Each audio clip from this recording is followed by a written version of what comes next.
מוכנים? כן.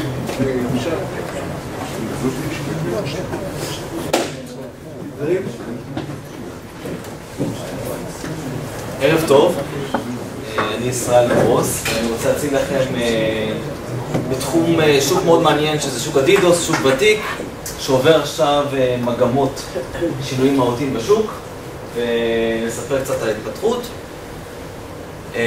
הבעיות החדשות ואיפה אנחנו משתלבים. אני כמו שרוצים כמובן שאלות, אני ידעתי שהשאלות יהיו בסוף כדי שנוכל לעלות אותם בצורה מסודרת.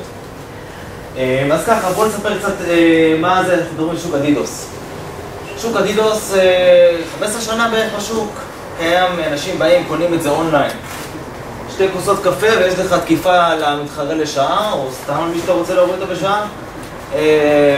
אתה יכול לעשות גוגל, טופ 10 דידוס attack companies, אתה מקבל אותם, מה זה דידוס? סליחה.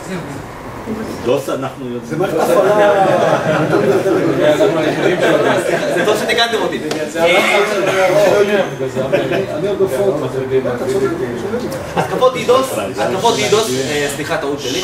התקפות דידוס זה התקפות הנפוצות ביותר מבחינת כמות. זה קורה כל הזמן לכל העולם. מה זה התקפת דידוס? התקפה הכי פשוטה, אני מפעיל כמות גדולה מאוד של אתרים שבערך אני קורא לזה בוטים, או אני קורא לזה יוזר, יכול להיות מחשבים אישיים, יכול להיות מקרר, יכול להיות הפלאפון שלכם, שהורד איזה אפליקציה, השתמשת באיזה מייל, ועכשיו הוא משתמש במכשיר שלך כדי להיכנס לבנק. עכשיו, הוא לא עושה נזק, הוא לא פורץ, לא גונב מאיתה, אבל בגלל כל ה-devices האלה שיש לנו, אנחנו יוצרים עומס פיקטיבי על אותם שרתים, והם לא יכולים לתפקד. סתם לצורך העניין דוגמאות, לפני שבוע, בזק בינלאומי, מי פה יש להם אתרים שעליהם נפלו מבזק בינלאומי? עד אתמול. גם נכון.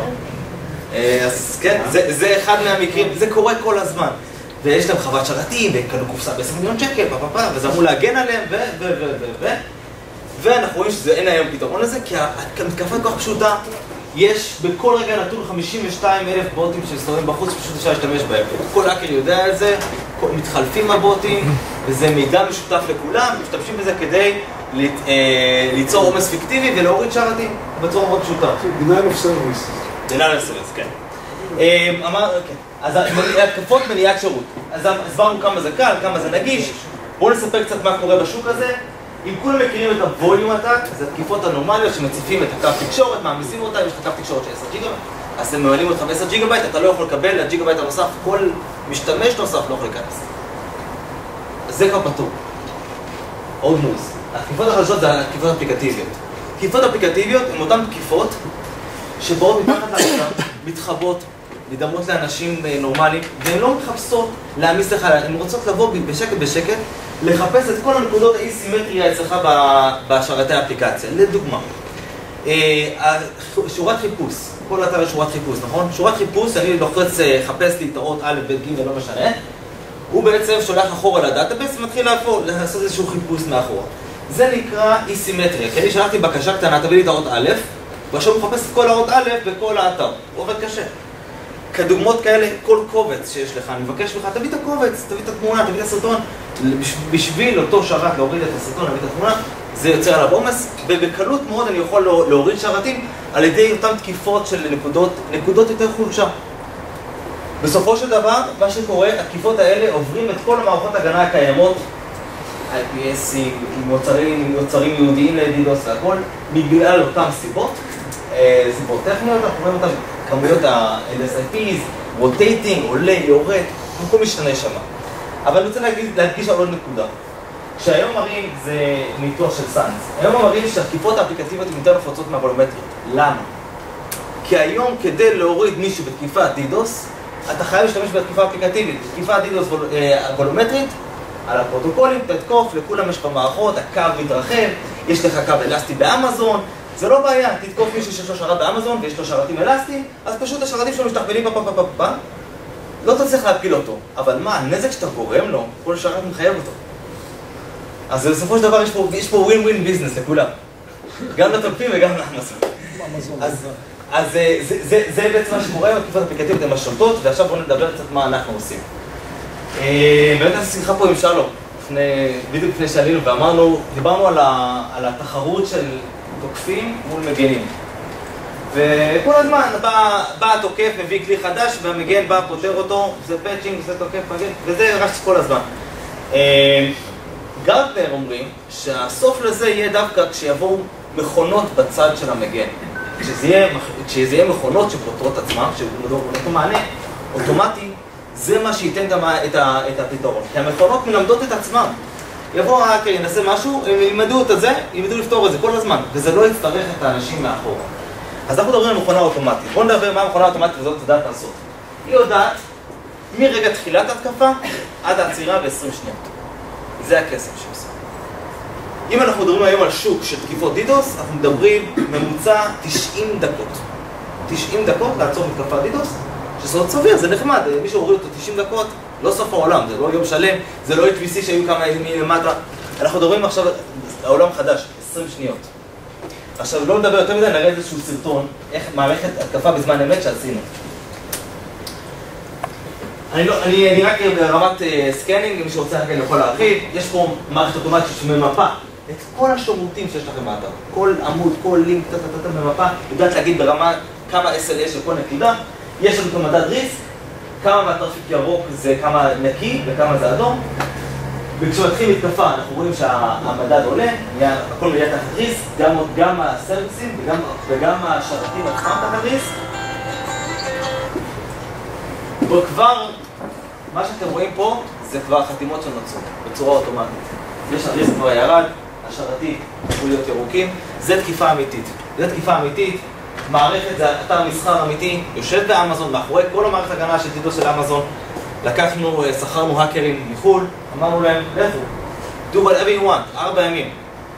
בסוף עשו לנו מסמך שהמוצר נכון להיום הוא בולט פרוף. וזה מה שאנחנו מראים, בסופו של דבר, מוצר שיודע לעשות מ4 וקטורים, יצר פה 19 חתימות, חידד אותם לגמרי לחתימות קטנות.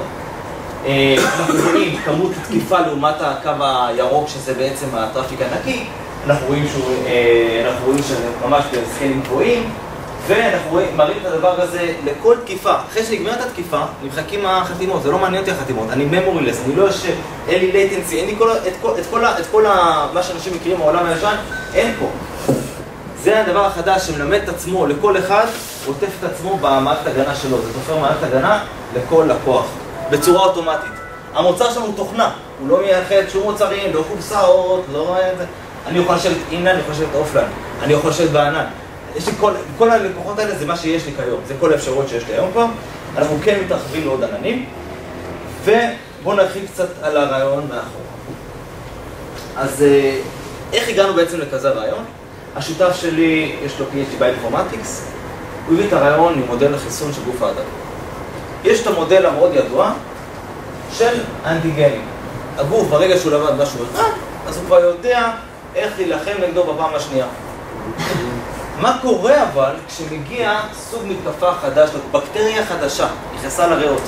מה הגוף עושה אז? הוא צריך לדעת להבחן, גם אם הוא עדיין לא יודע, הוא צריך לדעת איך לפתור את זה בזמן אמת, לדעת שיש פה איזושהי בעיה, לתת אלרט, סימנים, חום, משהו, לדעת לעשות משהו, לסמן לגוף שיש משהו קורה פה. אז זה מבוסס על המודל הזה, זה מודל למחקר חדש, מ-1995 יחסית בתחום. הוספנו את זה את המשין לרנינג, אנחנו היחידים היום בשוק הדידוס שהביאו את המשין לרנינג. כולם היום מדברים על רולים, אפדייטים, כל מיני דברים כאלה. הייחודיות שלנו, כמו שאמרנו, אוטומטי, משין לרנינג הבאנו פול טרנספרנסי, הבאנו פה איזה מידע גם.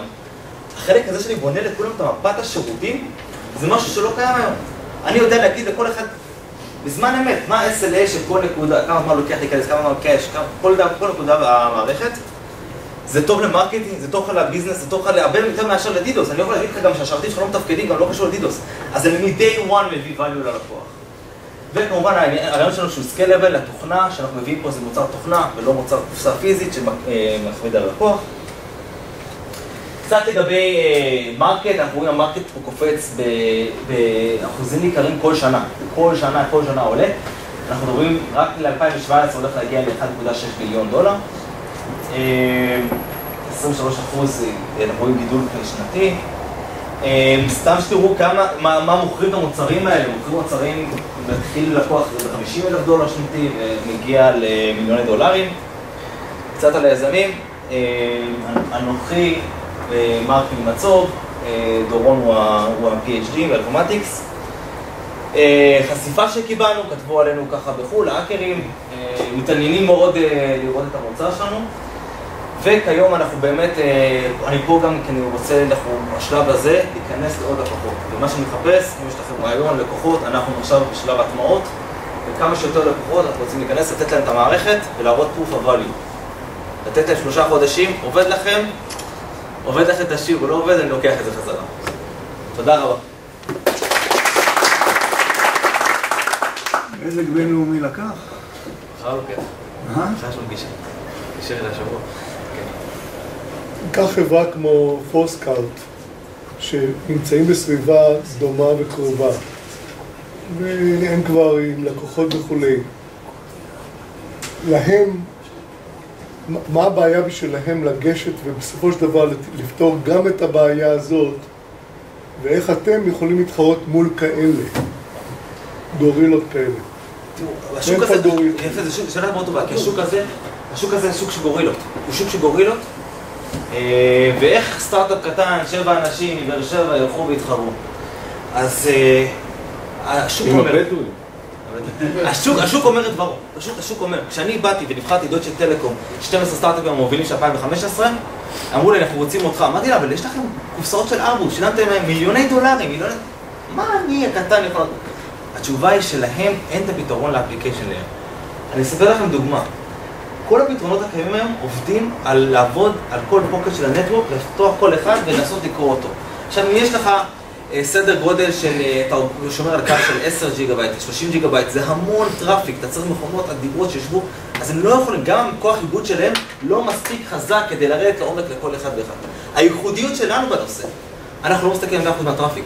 אנחנו לוקחים את 2% הטראפיק הבעייתי, ואותו מנתחים. לעומק, עד הנקודה למטה. וככה אנחנו יכולים לזהות, להוריד את הרמת הפולס פוזיטיב ולאמת את אותו אחד שהוא תוקף. הייחודיות שלנו, שכיום בעולם האפליקטיבי, אין מוצר שנותן, אין חיה כזאת שנותן פתרון. אז יקנו. אנחנו צריכים מספיק הטמעות כדי שמחיר גבוה מספיק. האקרים יקנו. הם על הסאס בעצם? כן, המודל של לייסנס. שבאו לפי מה?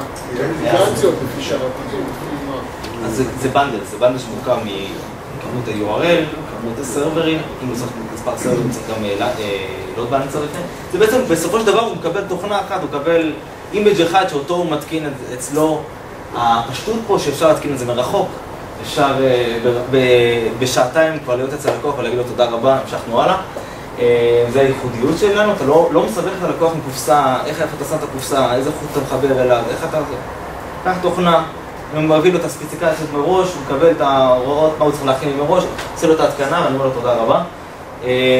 המערכת היא מאוד מיועדת לביג אנטרפרייזס, עם מערכות דוחות מאחורה, עם ניהול, אתה יכול לנתח כל תקיפה, מתי תקפו, מה זה אומר, מי זה IP. יש פה מערכת מאוד מורכבת מאחורה, שהיא מיועדת לאותם אנשים שיושבים בסוף ורוצים אחר כך להוציא את האינפורמציה הזאת אחר כך, ולעשות בה עוד שימושים.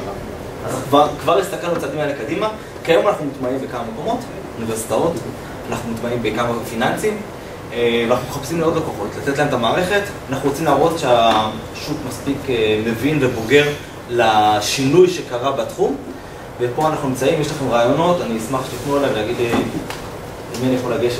איפה אתם מבחינה עסקית, מבחינת גיוס?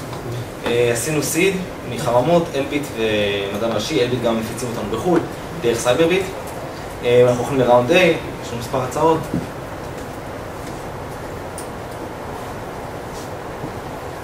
שאלות? תודה.